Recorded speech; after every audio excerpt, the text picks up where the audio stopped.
You're watching HCAM TV.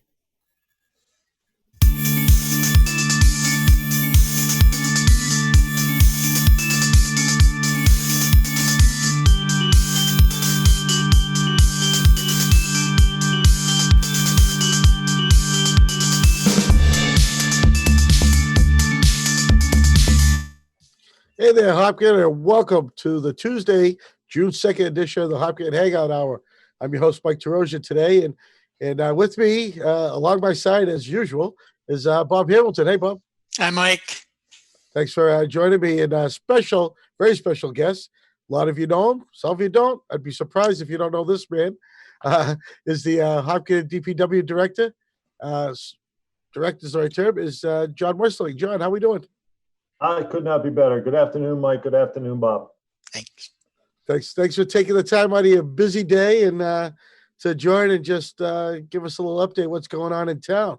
So first off, John, how long you been in town now for? As of Valentine's Day of this year, it's been 9 years. 9 years. Wow. Does it seem that long? It's gone by in the blink of an eye. It's been very exciting, very rewarding. So time flies when you're having fun. That's excellent. That's good to hear. And so you're in your nice new office at the new DPW. Well, not so new now, but still nice and shiny every time I drive by. You know, we're coming up on, I think, 2.5 years. And the guys, credit to the guys that work here. They do a fabulous job we just did the front yard here, putting in mulch and refreshing the mulch. Do a great job keeping the building clean inside and out. So credit to the men that work here. I tell you, it's always special to when you drive by. Not only does it, bring a little tear to my every time I see, the Thomas McIntyre name on the side, but it's, for the many years, I've only been in town for a short time, only 32. And of that, 33 this year. So out of that short time, seeing what has become of the DPW, loved the fact that I got to stay on the same location, but the credit to the townspeople for finally giving you a facility that you deserve, because the men and women that work for the DPW over the years, highway and water, back when it was separate, really made do with what they had. As things grew and the trucks got bigger, equipment got bigger, nothing else did. The footprint did it at all, but they made it work. So again, credit to the men and women who work here. We were spread out over a couple of different locations in town. And again, thank you and total appreciation to the community for seeing the need and for voting in that need at town meeting. Again, that was probably 3.5 years ago at this point. Yeah, yeah. But, we take great pride in the location. We take great pride in providing the essential services to the community. And it's just makes everything much more efficient and helps us to do more in a everyday work. Yeah, I remember when it was time to split up a little bit, and when we took over the Fruit Street property, and you used Pine's garage. That was a nice thing for the overflow. So all that nice equipment wasn't stuck outside in the weather when it wasn't being used, because it was like a lot of seasonal equipment.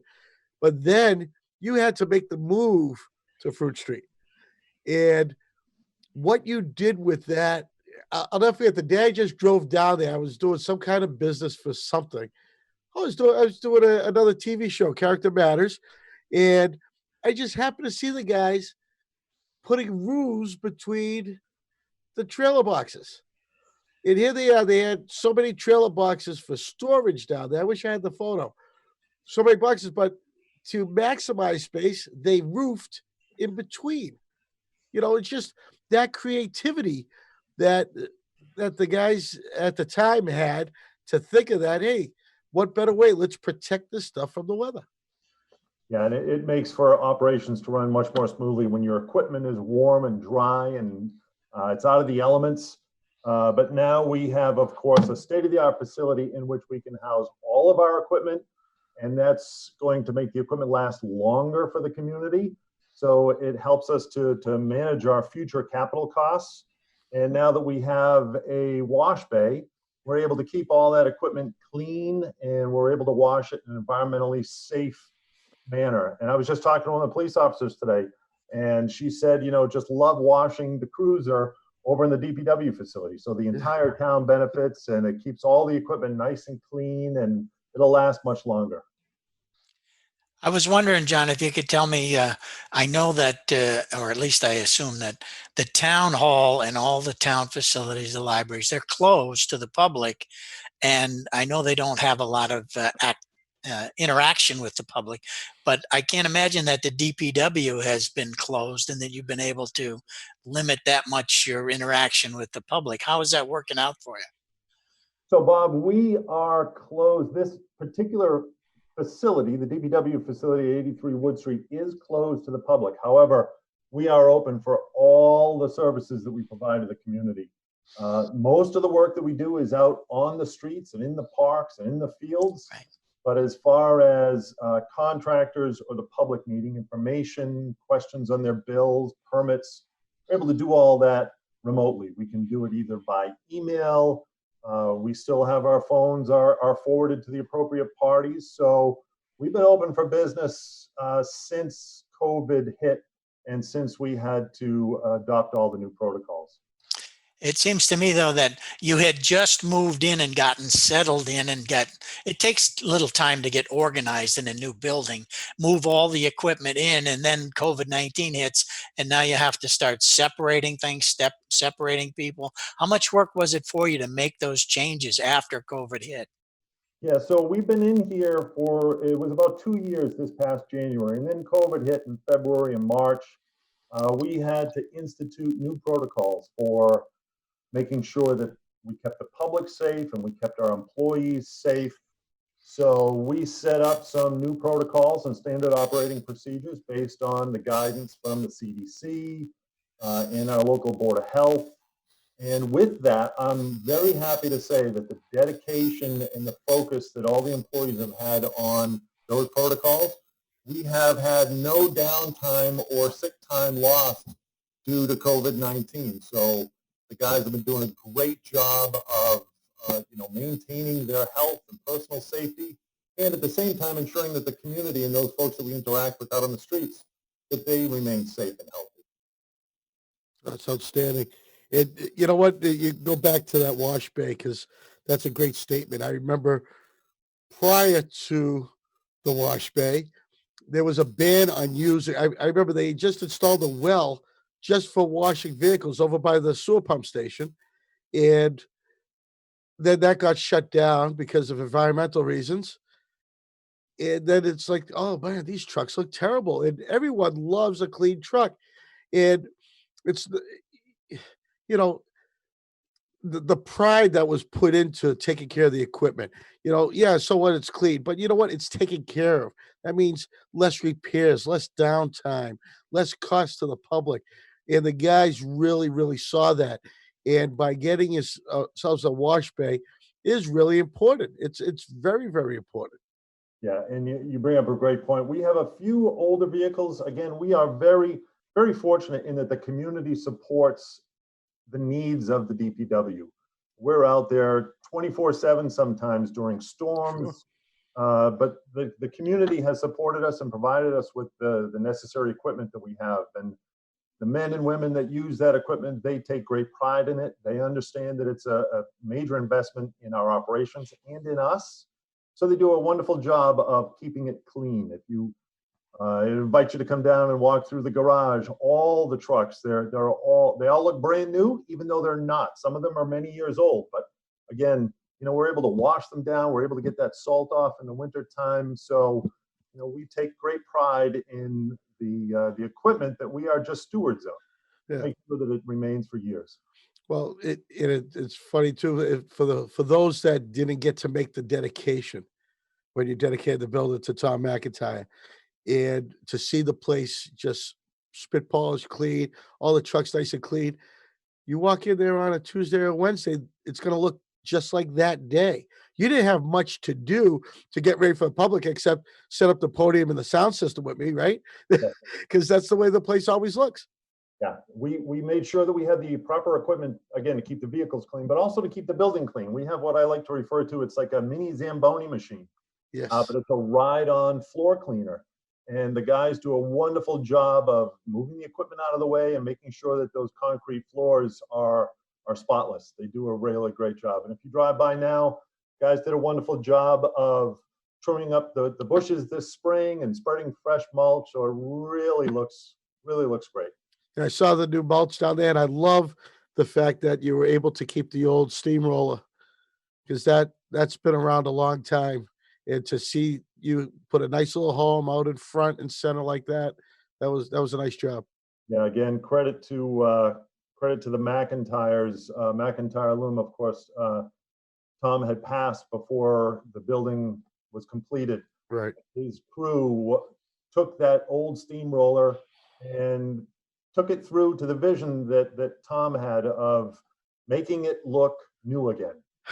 So we're very happy to have that right out in front of the salt shed. It's right behind the American flag, and the signs to the Thomas McIntyre Town Barn are prominent out in the front. And just with the greenery and the new mulch, it looks wonderful. Yeah, it's a whole change of look when you come down that flats. You know, it really does look different.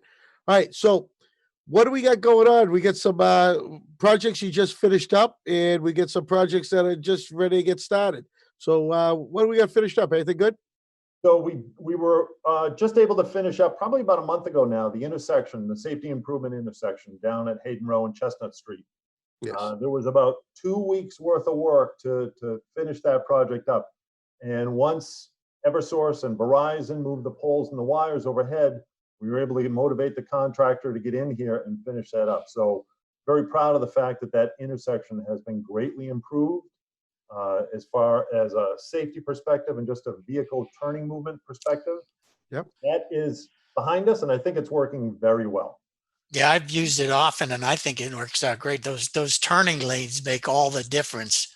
And even the light helps. I mean, obviously it stops traffic, but people getting over so you can turn right when you get to the Hayden Row is really a great benefit. Thank you very much for saying so, Bob. Yeah, there was a question about the no turn on red coming off at Chestnut Street, taking a right-hand turn to go north on Hayden Row. But because of the speed limit posted out on Hayden Row and the limited sight distance to the south towards Milford, that had to remain there. But those signals are motion activated. There are cameras above. So as soon as a car comes into that queue on Chestnut Street, the signals are aware of it and they make the transition so that car can turn. So that's been a long time coming. We had the clearance to get that completed. We were happy to get that done. I'm glad you did, and I loved it. As a matter of fact, I have a picture, and maybe Tom will find it on our the shoot on our front page. But I have the picture of the first time the lights worked. As I'm driving south to the light, the traffic tech was there programming the lights, and they were flashing as I'm approaching, and then all of a sudden, boom, solid yellow, red. And I get the picture of them there doing it. So I was the first car stopped at that red light when that came on. Yeah, And I tell you, it's been great. Now, I want you to clear up a little mystery for some people.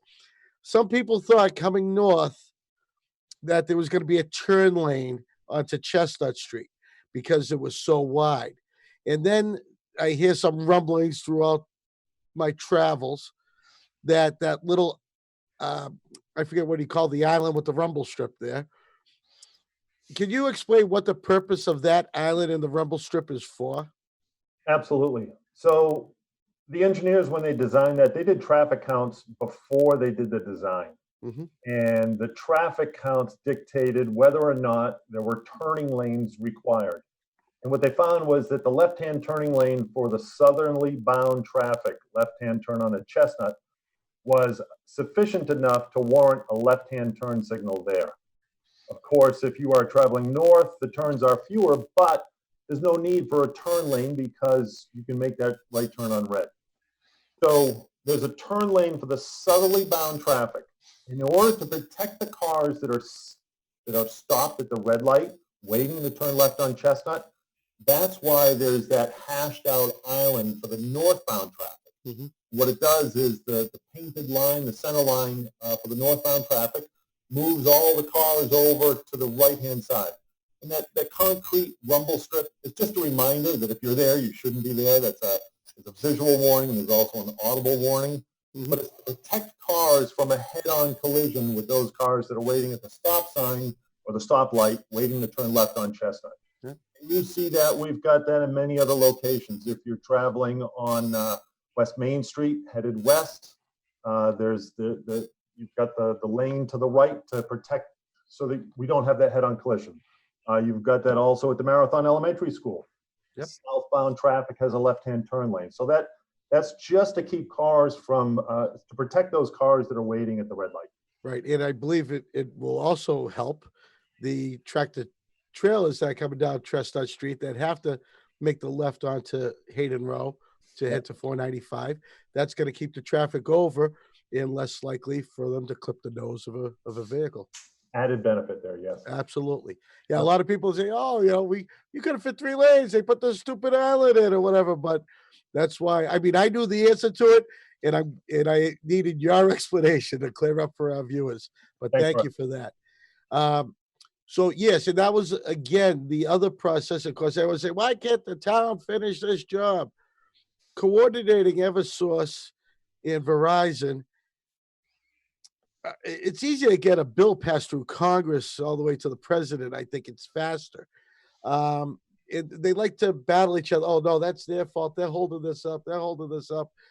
And finally, once those poles came out of there, bam, Jersey barriers are gone. Paving's done. Bam, there's the paint. Boom, there's the lights. You guys Yeah. are ready.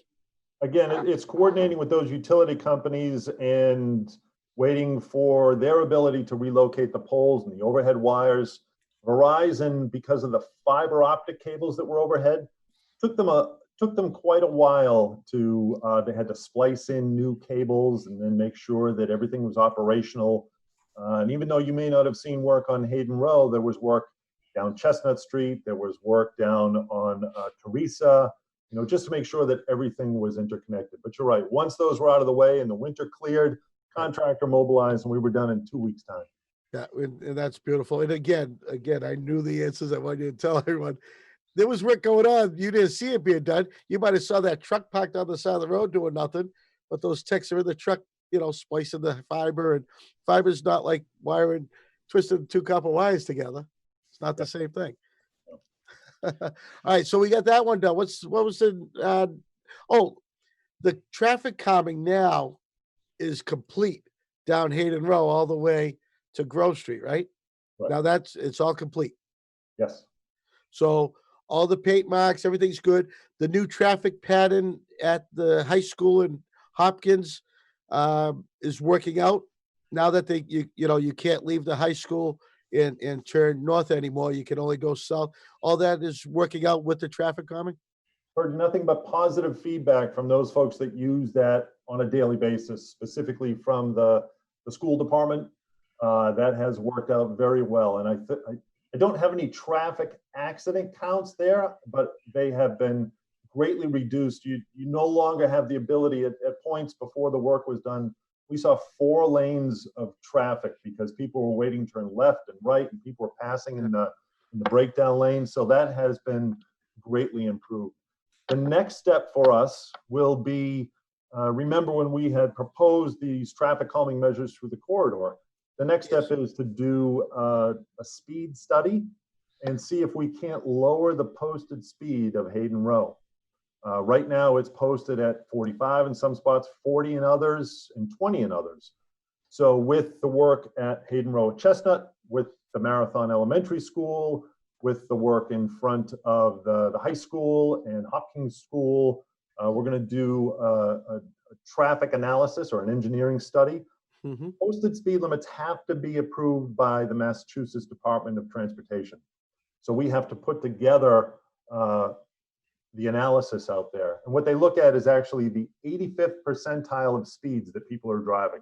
Right. So we're hopeful that with these new traffic calming measures in place that the traffic speed will slow down, and then we'll be able to reduce the posted speed limit out there.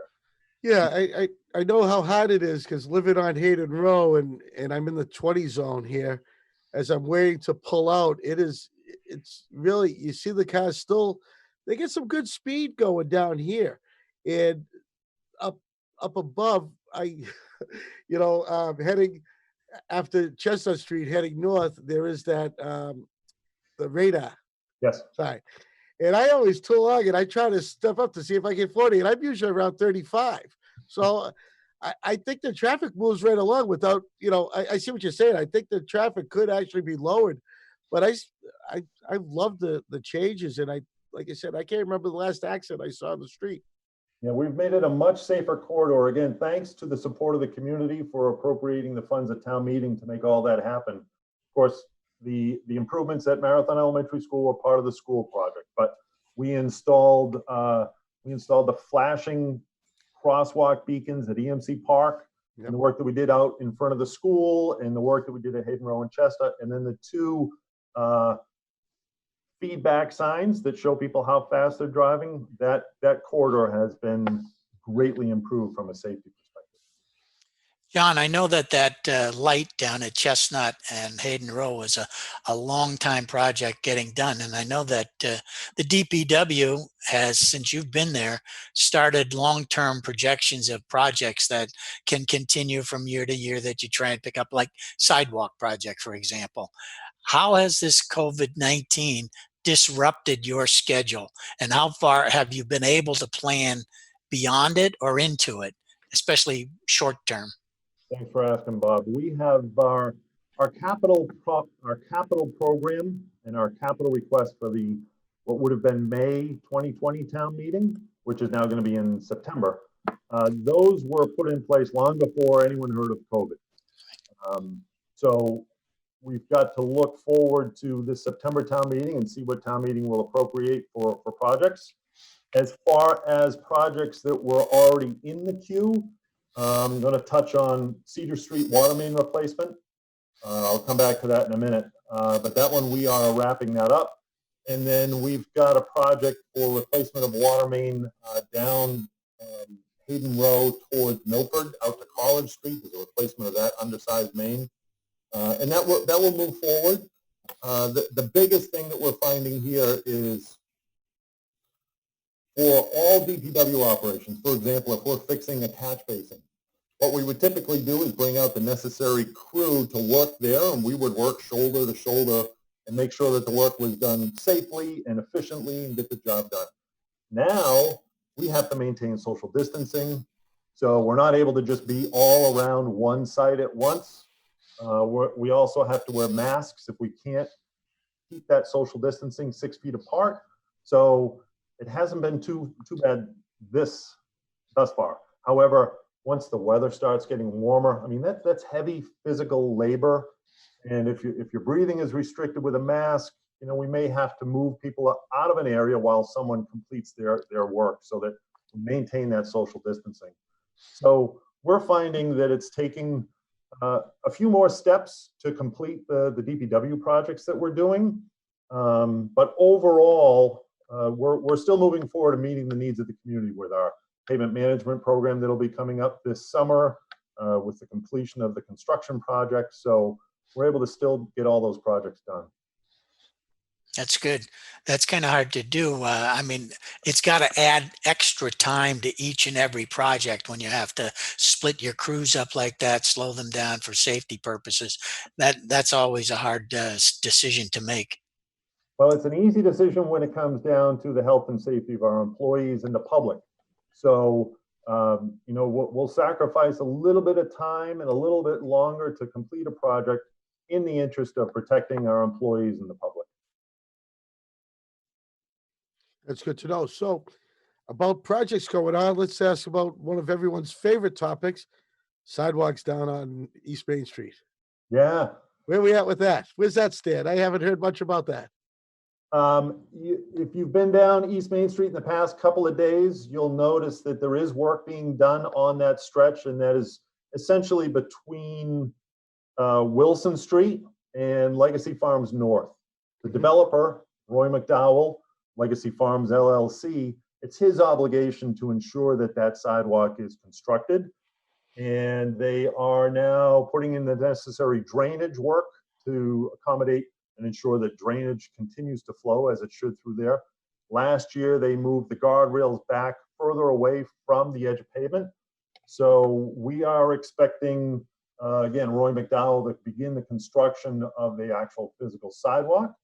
What we'll see is a 5-foot sidewalk with a 6-inch berm. So it will match the other sidewalks that have been built in town through the DPW and town meeting appropriations, so that we have ADA compliance. It will also allow for people to be able to walk and almost maintain 6 foot of social distancing, but they'll have to be separated a little bit front to back from each other because it's only 5.5 feet wide. But when that's completed, there'll be a link between Legacy Farms North and the 1,000+ units there with the downtown, because the rest of the sidewalk was constructed and joined up with the pre-existing sidewalk that was already out there. And where does that end? Does that end around Clinton Street? The existing easterly sidewalk? does it go all the way down to Clinton or beyond? No, it will connect the town-built sidewalks through town meeting appropriation from Legacy Farms North down to Clinton. Yep. So the folks that are living there in that section will be able to walk up to either Legacy Farms North and the retail opportunities there at Western Nurseries, or they'll be able to go all the way up to the center of town and be on a ADA compliant sidewalk the entire length. All right, I got a question here that came in through YouTube from our viewer John Ritz. Who's in charge of the lights at West Main and South and West Elm, the town or the state? What's that location again, Mike? West Main and South Street. West Main and South Street. So there are two in very close proximity there. The ones West Main and South Street, those are managed by the Department of Public Works. Mm-hmm. The ones as soon as you are coming off of the 495 ramp, those are managed by Massachusetts Department of Transportation. Gotcha. All right. And that corridor there, is it?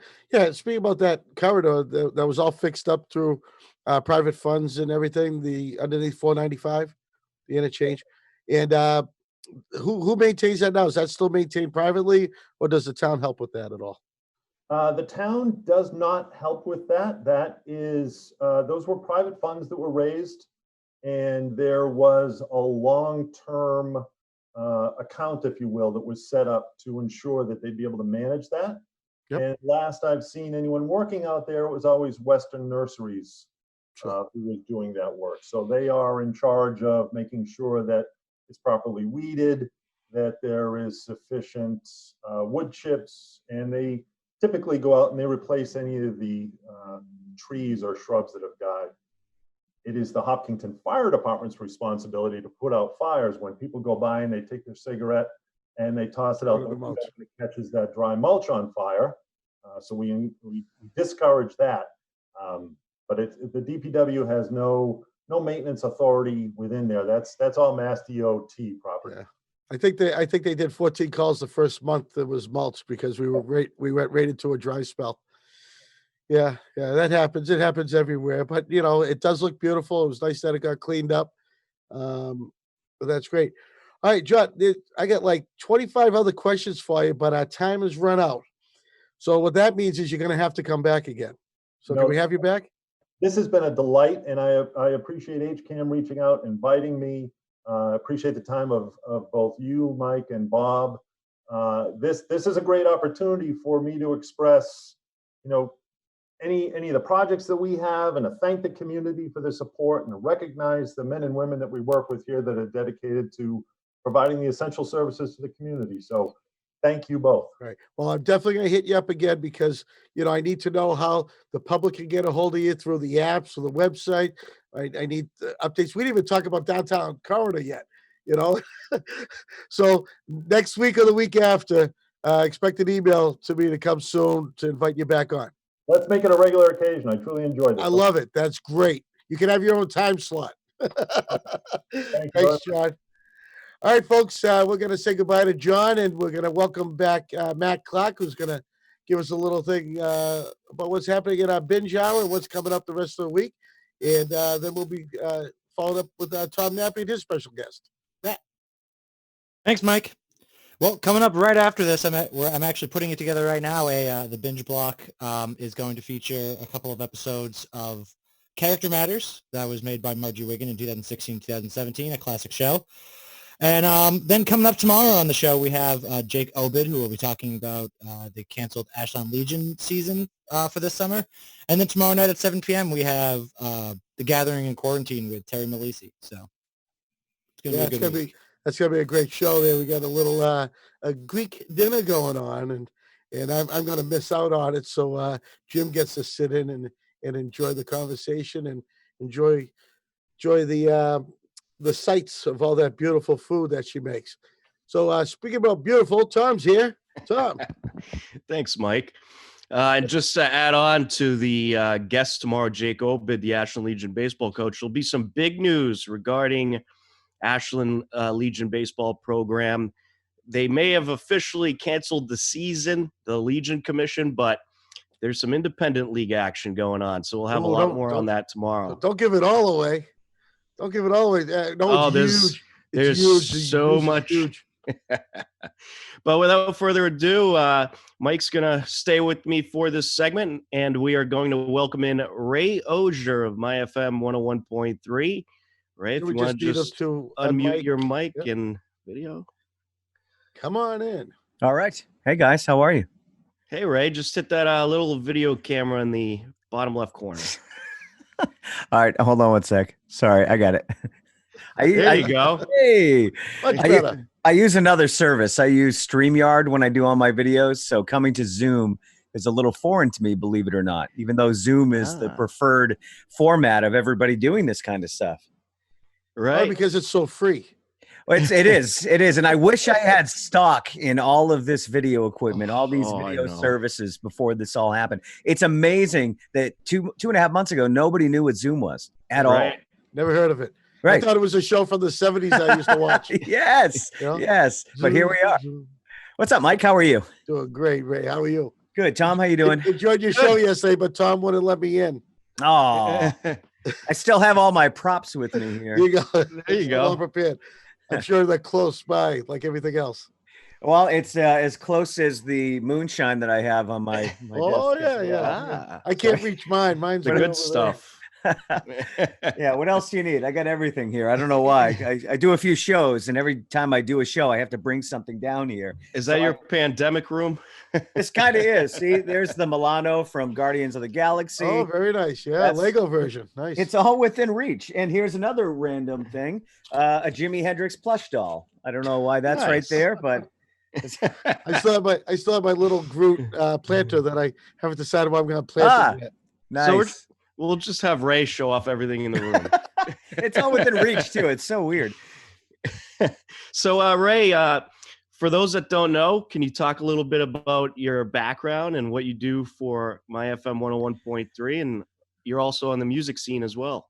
Yeah, so I have a background in radio. I went to Dean Junior College when it was a junior college. Tom went to Dean as well. But Tom, I think it was Dean College, right, when you went? Yes. They already switched? Okay, so I was in the... They were just in the process of switching. They actually switched while I was there. After my first year, they switched.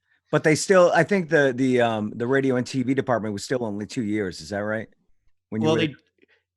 Yes and no. They had an arts and entertainment management program with a concentration in communications. So that's the program I did.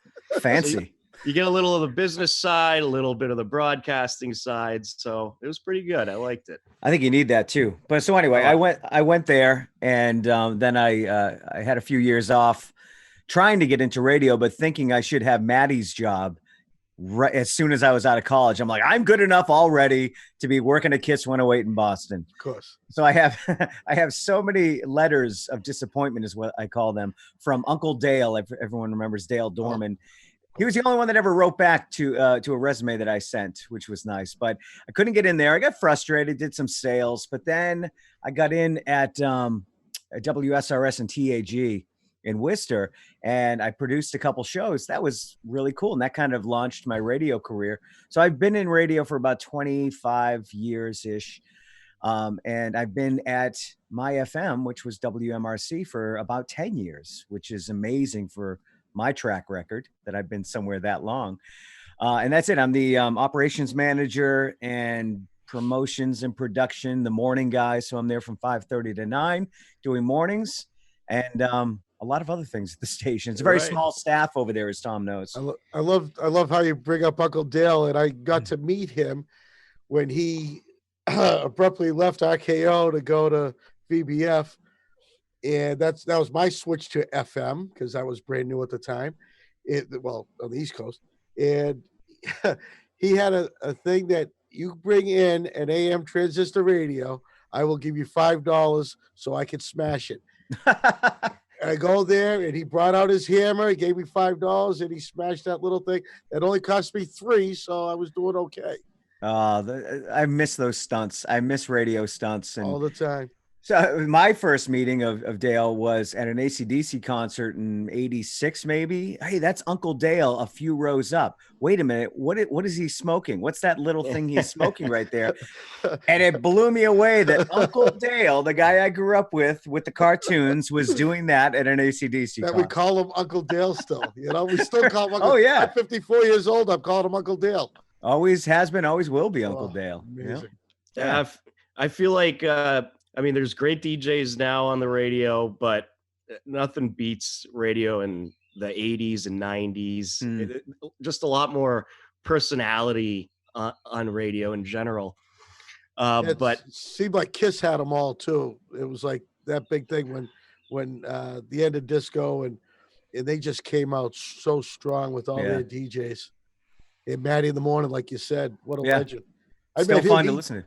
He DJ'd a 10th grade semi-formal up at Wakefield High, and that's where I met Matty in the Morning. Oh wow, that was always neat. Matty in the Morning. Yeah, it was always neat to be able to meet some of your radio heroes out in public because they were so far away on the radio. But then, oh my God, they're at a Dunkin' Donuts having coffee just like me. Yeah. Right. As you guys know, I'm a big sports guy, so I did have a run-in with Felger. That was pretty cool. Oh yeah, a good one, I hope. Yeah. I was at the Bruins game. It was either before or after the game, and we were getting a slice of pizza at a nearby place. I forget the name of it, but it's right across from where they do the pre and post game show for Comcast or whatever they're called now, NBC Sports Network. And Felger walked in there to grab his pizza, and it was right in front of me. It was pretty crazy.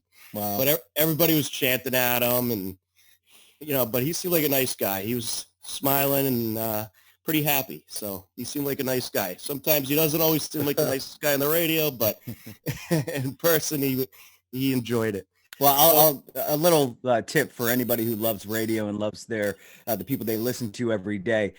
These people are just normal people. Don't put them too high on a pedestal. Right. Don't be nervous about meeting them. If they are jerks, then that's on them. But I've known so many. I mean, we're just all regular people. That's what I'm trying to say is we all in the industry have to keep our ego in check. And as fans, don't treat us like we're something way out there. We're just regular people. Oh, absolutely. I don't get treated like that. Everyone steps on me. Yeah. And I got to give Felger a lot of credit because I actually had an email conversation when I was with him when I was getting out of school, just asking him for advice about being a sports broadcaster and stuff like that. And it would be pretty long emails, but he got back to me and he would give me some great advice. So I think it's things like that, that famous radio people can do that will certainly make them very likable people. My advice to everyone who asks me is find something else to fall back on or go for something completely different. But I understand there's a love for it. And I think another reason why I tell people that is I don't want them taking my job someday. So try to keep everybody out of the business. That's right. Yeah, you must say that every time you get this new intern that's just looking at you like this. Yeah. No, I'm not going to teach you how to do that because you'll do it better than me and then I'll lose my job. That's why a lot of radio people don't like going on vacation because the fill-in guy could be better than I can see you now with that new intern. It says, oh, yeah, that's the president over there. He doesn't like to be called sir. He just likes to be called Bobby. Yeah. And he likes the fist bumps. Yeah. Yeah, make sure you got that contract locked down, right? Hey, I apologize if I'm yelling, but for some reason you can't hear yourself in the headphones. I don't know if you guys are experiencing. No, you're coming in great. Okay, yeah, you're coming in great. Yeah, that's a common thing on Zoom. You can't really hear yourself on the headphones. You can hear everybody else, but when you talk, you don't. So now, Ray, you may know this about the music quality on Zoom. right? That the musicians don't like this format. Have you heard of that? Yeah, and it's the same with StreamYard, and I actually stopped using it for the music. I do a show on Friday nights, and I would have a musical guest on, and they're fine when they're playing, and they're fine when they're talking. Once they Right. start doing both, they start getting lost in each other, and it gets very muddy, and the audio cancels out a bit. One thing that I found, and I couldn't believe, is we do a cooking show on Wednesday nights, and she started the blender, and I'm there. Oh, here we go. Well, she started, and then all of a sudden she starts talking. I don't hear the blender. It sounds as clear as this. That's weird. The It blender really went, is. it was at the right frequency. That Zoom dubbed it out, but she was still able to talk over it. I thought for sure she was going to be whipping. All you hear is this. Yeah, right. I know nothing about audio engineering at all, so I Right. don't know what causes that. But I'm surprised Zoom hasn't picked up on that after 2.5 months, because so many musicians have been using this format. You think they'd Absolutely. either come out with a better format that is like Zoom, or they would have fixed their own. Right, especially for the live version, because you could do this and record it and have each person record their own end, and then somebody can splice it together to make a show for a later time. But for a live broadcast like this, Yeah. it's I don't know if they have any interest in doing it. I know a lot of musicians that are doing that. They're piecing it together. So Yeah. in my band, the drummer would start, he would send it to the bass player, guitar player gets it, then I would get it, and then Yep. we'd put all four together and make it look seamless enough. Sure. Yeah, and I think Zoom's going to be something that musicians are using for quite a long time, because, in my opinion, I feel like entertainment's going to be one of the last things to come back. And obviously, there's still a few places that are locked down as well, but you're not going to see these big concerts for a long time, I don't think. So it could be a tool for musicians to use if they upgraded the quality a little bit. Well, I really hope that it stands the test of time in this kind of format too, just the talk show format, because we can all do this from our basements now, and we can talk to people anywhere. And that's kind of why I started the Friday night show.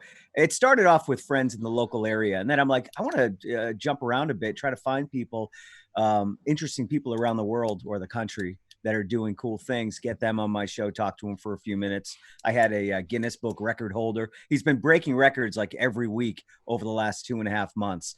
So I had him on, and then I do a segment called Greetings From, and I find a random person from a random city, and I just talk to him for 15 minutes. And you can't just do that in real life on a cable show, but you can in this format. So I love this format. I tell you, one of the reasons I love this format is I'm the production coordinator at HCAM, and I'm trying to get people in for All About Hopkins or media.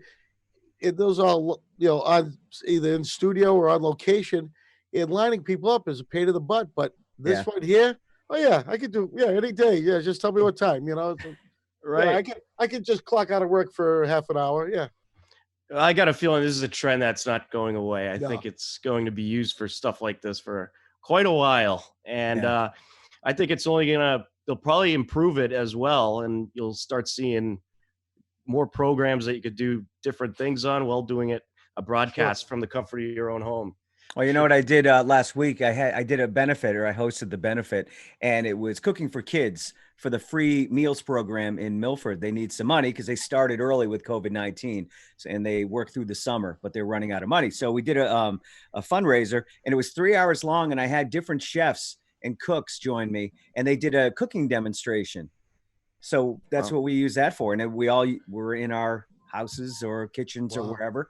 I was on one side. I talked them through it, and just did a cooking demo show for 3 hours. That's terrific. Yeah, it was fun. And you notice how much more people are being creative with this format or any format, but now they get all this time on their hands. They say, oh, look, they're doing this. Why not? Look, TikTok videos. I never thought I'd ever watch a TikTok video in my life. And now I watch one. It's like, half hour went by.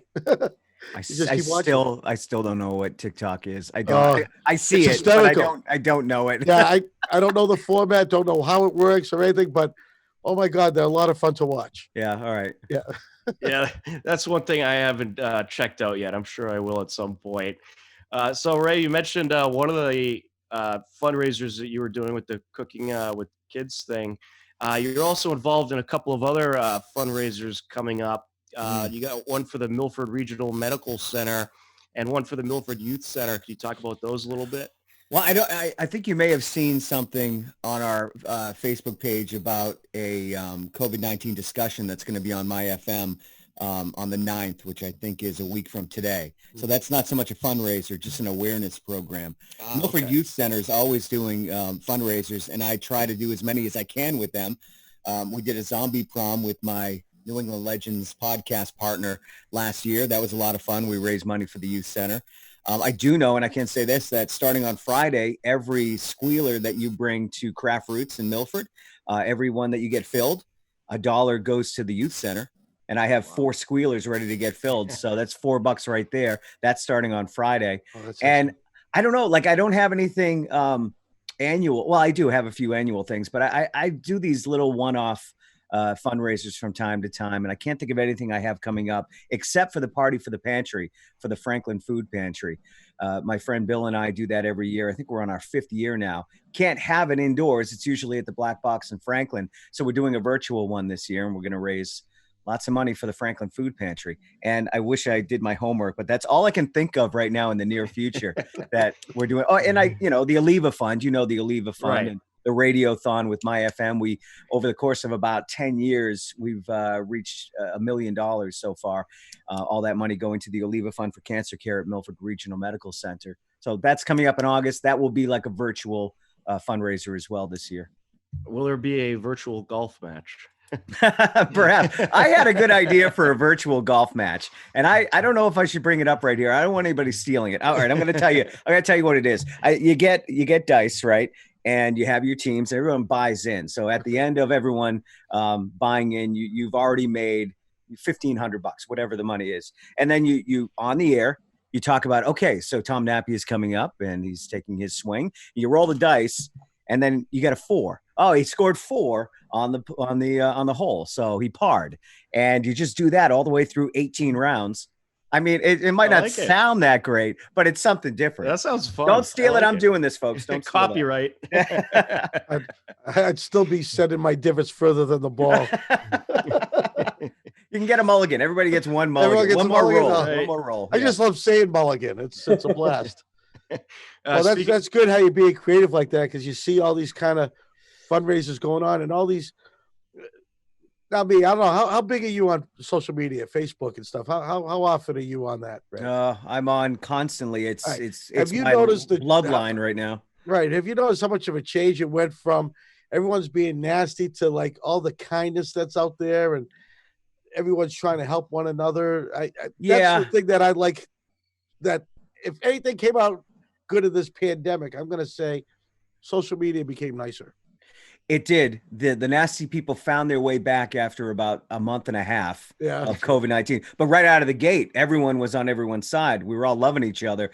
Yeah. But I did notice that it was frustrating me a bit that the bad people did come back. And now what we're going through with George Floyd and the protests, social media has taken on a whole new level. I like when Facebook is peaceful. I really do, because that's what I try to use it for. I don't get political. I don't like talking about my political beliefs. It's hard not to right now, very moment. But mostly it's just for fun. I like to try to keep people entertained and smile. I don't know how entertaining I am, but I try. I think it's entertaining how much I try. That's that alone. Yeah, I do the same thing. And once in a while, something that I think is funny has to do with politics, but I do it because it's funny. Yes. And then the ones from the left come out, and then if it's another way, then the ones from the right come out, and it's like you really need to unfriend me if you are getting mad at something that I posted that was funny. Oh, you know what I do once in a while? I'll bait people. I think I said what I say. I simply said I like the idea of voting from home, and I knew that people on the other side were going to come out and rip me apart. I'm like, oh, good, all right, unfriend. Yeah, sometimes that's fun, just doing that intentionally and seeing who you're going to bait. Right. But overall, I stay away from politics on social media. It just never goes well. No. Do that in life. Right. But there's a lot of meanness, but certainly an increase, I would say, since the pandemic with nice posts as well. But definitely a lot of hostility right now, especially in this time frame. So Ray, how did the radio station do a lot of their changes without all this sports coverage? It's been weird. I mean, we have music anyway, Yeah. so we're constantly playing our classic hits of the 70s, 80s, and 90s.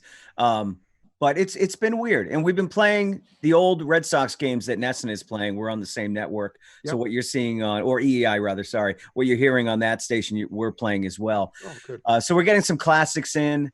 You know, Milford Legion baseball is a big loss for us.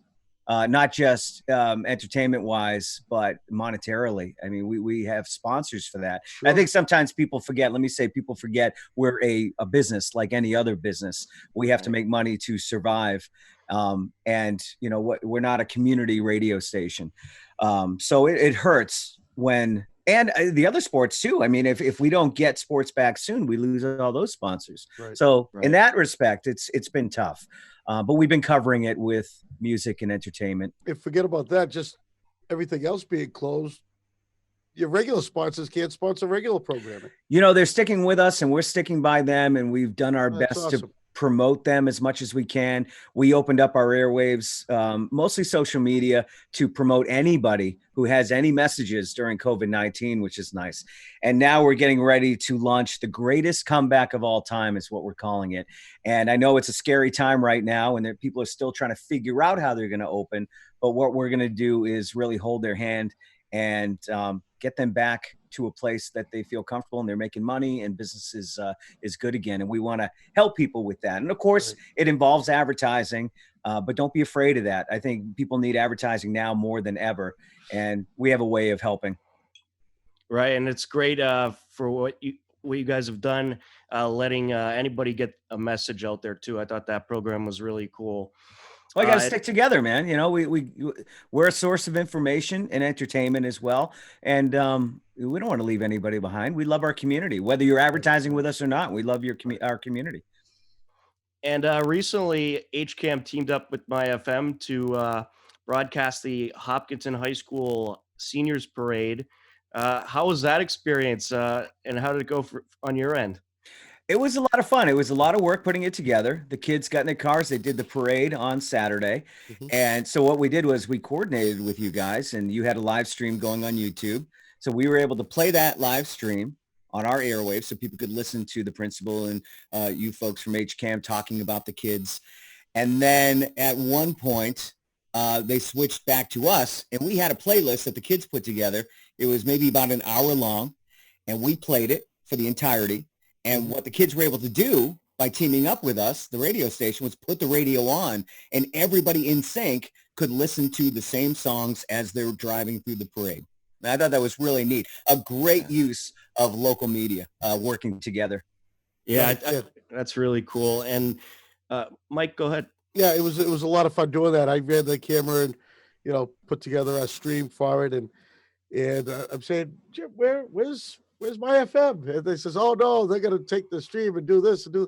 I said, oh, okay, because I remember trying to say how far away the internet was, you know, because we wanted to be wired. We didn't want to try to go off of the bandwidth because, and you know, they're in their cars. They should be listening to radio, but you know, people were watching on their phones. Oh yeah, in that parade as well. So you knew it would have choked down the Wi-Fi or any kind of cell bandwidth. So yeah. But it's always good to work with someone. It's just like when I do covering a concert, and I'll go there with my video, and the first friend I make friends with is the sound guy, because I want to take his feed. I want to make sure it works. So I love working with one another, and because next thing you know, guys gonna say, "Hey, do you have any gaffer's tape?" "Oh yeah, I'll help you. You help me." Yeah, it's a lot of fun doing events, and you know, this was I've only been doing this 16 years now. And this was the first time I ever got to do it with radio at the same time. So that was a lot of fun. Yeah, hopefully we'll be able to do more in the future. We do a lot with Milford TV as well.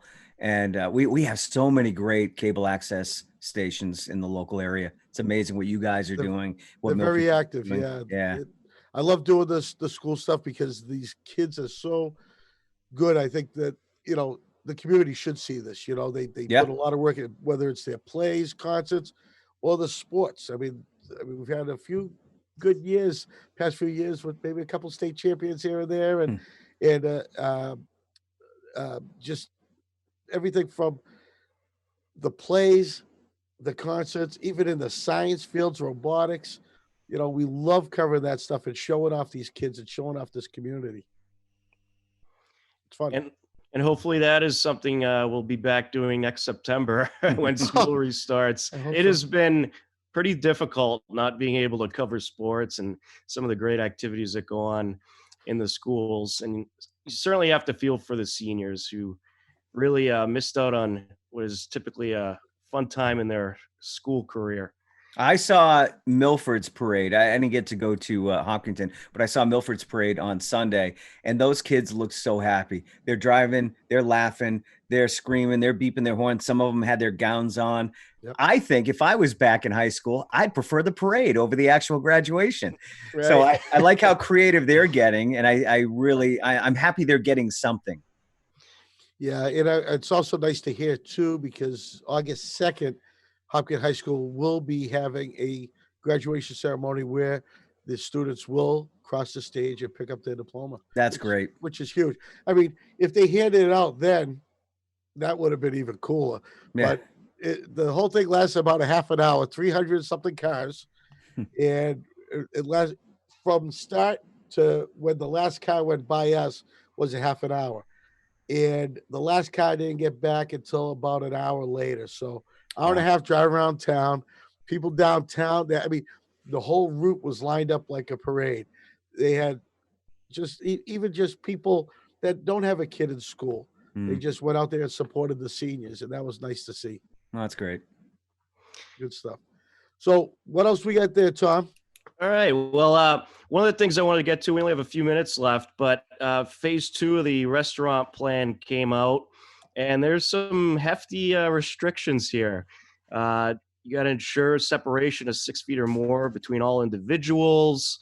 You have to designate assigned working areas to workers where possible to limit movement throughout the restaurant.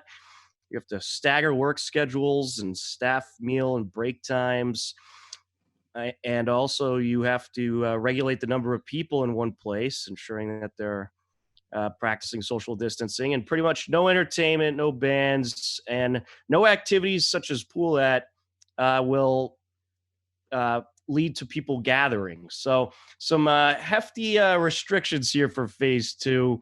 What are your thoughts on restaurants reopening, Ray? And I guess it's better for them to have some kind of in-person dining rather than nothing. Well, it's fantastic that they are able to open, and they still don't know if they're going to open yet. We won't find out until Monday if the governor says it's okay. So let's hope for Monday. But those restrictions, I mean, much needed, obviously, with what we're going through.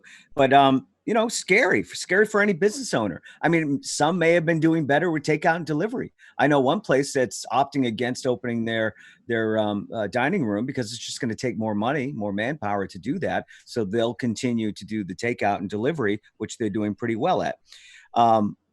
Everyone's going to want to rush out and go to their favorite restaurant. If everybody rushes out, well, we can't because less people can sit in these dining rooms now. So I don't know if there's gonna be a line out the door. There's a lot to consider here. It's really not a reopening.